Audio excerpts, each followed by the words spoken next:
Pointless Paranoia Meet Pistol Packin. A young man asks for a ticket for an R-rated movie and hands me his ID. I'm about to sell him the ticket when the lady behind him speaks up. Wait. That picture in the ID doesn't look like him at all. I look at the ID. It appears he's been sick since the photo was taken, but it's clearly the same guy. Well, ma'am, I'm fairly certain that this is the correct ID. Now, if you just step up. No. You can't sell to someone with a fake ID. He could be a terrorist, for God's sake. You should call the police.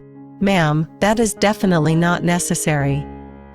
I am responsible for checking identification, and I need to talk to your manager. I begin to respond, but the guy politely waves me off and turns to the woman. Miss, I have another photo ID here, with a more recent picture. Do you think this matches? He pulls a card out of his wallet and hands it to her. She goes completely white. Well, yes, that's, fine. She squirms for a moment, then exclaims, "I'll be right back." She drops the card and leaves the theater in a hurry. I give the guy his ticket. What was that you showed her?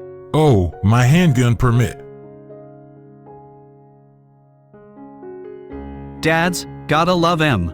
My father owns an auto shop where I sometimes work part-time. Late one afternoon, a woman comes in. May I help you? Yes. I need my car inspected. Well, we're not taking any more inspections this afternoon. May I schedule you for tomorrow? No, I want my car inspected now. I'm sorry, but we take in our last inspection at 4 o'clock, so we have time to pack up and shut down the machine. Yes, but I just bought my car from dealer, and they told me I could bring my car here to get inspected for free. Yes, they will pay for your inspection here, but we're closing soon. I'd be happy to schedule you an appointment for another day. No. This is an outrage. At dealer, they told me I could bring in my car anytime to be inspected here. Well. I want my car inspected right now. They told me I could have it inspected anytime. Ma'am, it's 4:45 and we are closing in 15 minutes. We don't have time. Where is your manager? I want to speak to your manager. I'm afraid he's out test driving a car. That's unacceptable. Is there anyone else I can talk to? I need to get my car inspected. Hold on. I go out into the shop and check, but sure enough the only other person still here this late is the trainee mechanic. The woman proceeds to yell at us for about 10 minutes. Eventually, my dad returns from his test drive. I said, "Dad, can you help this woman?" What can I do for you today? I brought my car here from dealer for an inspection, but they won't give one to me. My dad proceeds to tell her everything I told her, smiling through all her abuse. Eventually. Fine. This is an outrage. I'm going to write a complaint letter to dealer about you. Yeah, good luck with that. Let me give you a little advice about people like that. When somebody gets all worked up at you like that, you need to remain calm. Because the calmer you are, the angrier they get, and it's really funny. I tremble for our children. A teacher calls me to her classroom. She is trying to project an image on a screen behind a student for a TV camera shot with the projector at eye level in front of the student. There is a shadow behind the student now. How can I get rid of that? You can't. He is blocking the light from the projector from getting to the screen. You could put the projector behind the student, but the image would be smaller on the screen. Then what can we do? I get the idea of holding a piece of paper over part of the lens of the projector to create a square area where the student stands where no light would shine. This gives the shadow a bit neater of a shape rather than a human shape. Here, hold this paper over the left side of the lens where the student is standing. The teacher puts a piece of paper right in front of the student's face.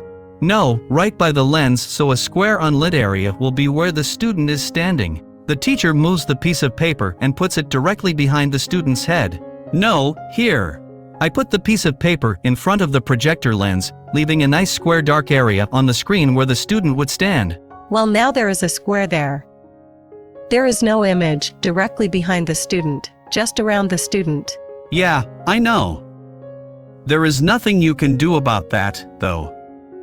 It's the physics of light. What if I ask your boss? Think he could do it? No, he cannot bend light around objects. Why not? Because he's not a black hole. Pinhead. I'm a greenskeeper on a golf course and am doing some work on a green, moving the hole.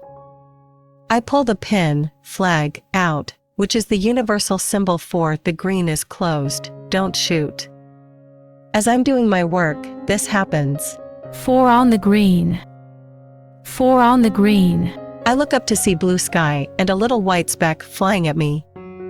I turn my back and the golf ball hits me square in my one good kidney.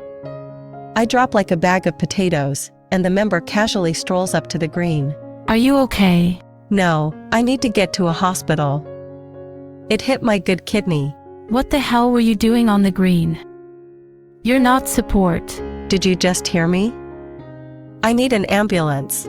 Don't interrupt me, you little hole. Now move so I can putt. I grab my radio and get my superintendent, who rushes out in his cart on the phone with 911. After he hangs up, he turns to the member. Didn't you see the pin was down? You could have killed him. He shouldn't be on the green during play. It's his own fault. They continue arguing for a few moments until the ambulance shows up. As the EMT is getting me on a stretcher, she asks the member, If the pin was down, what were you aiming for? You aimed for him? I figured he'd be close to the hole. I mean, the pin was down. I had to aim for something. You're a fuck idiot. I found out later that the member was kicked out of the country club, and his $50,000 initiation fee, as well as his $15,000 yearly dues, were not refunded.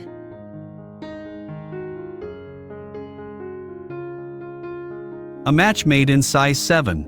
A couple walk in, the lady in front, the man trailing tiredly behind. The lady spins around the store.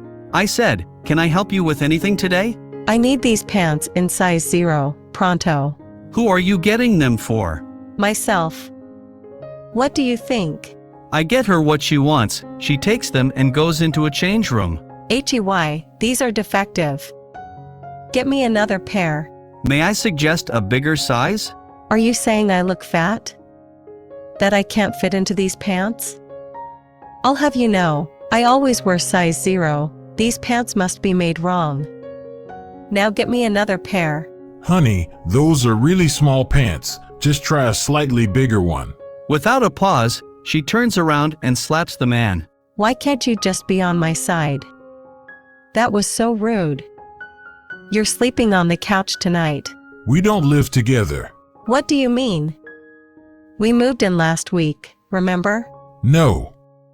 We don't live together. The lady realizes he's not caving. She flicks a look at me, then tries a different route. Well, I mean, you're still sleeping on the couch in your own apartment. To show remorse for disrespecting me. Or else. Or else what? Or else I'm dumping you. You just like her, don't. Walks out fast, sobbing. The man stayed behind and apologized to me. My shift was ending, so we went for dinner, and long story short, he's now my fiancé. Couldn't ask for a better man, and I've got to thank that lady someday for making it all possible. Suited to the role. I work the floor at an independently owned menswear store. The owner, my boss, spends a lot of time at the shop and tries to keep prices as low as possible to help our city's large homeless population get good job interview clothes. A clearly homeless man is wandering around the store. The other patrons are giving him looks. Excuse me, sir? Yes, ma'am? I think you may want to call security. That bum over there, he keeps feeling the suits and muttering to himself.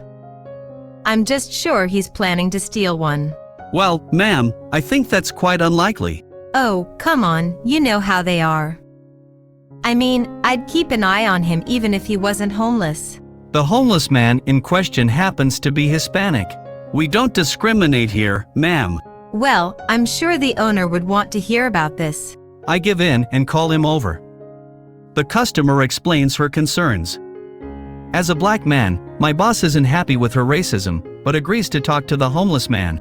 Excuse me, sir, are you finding what you need? Well, not really.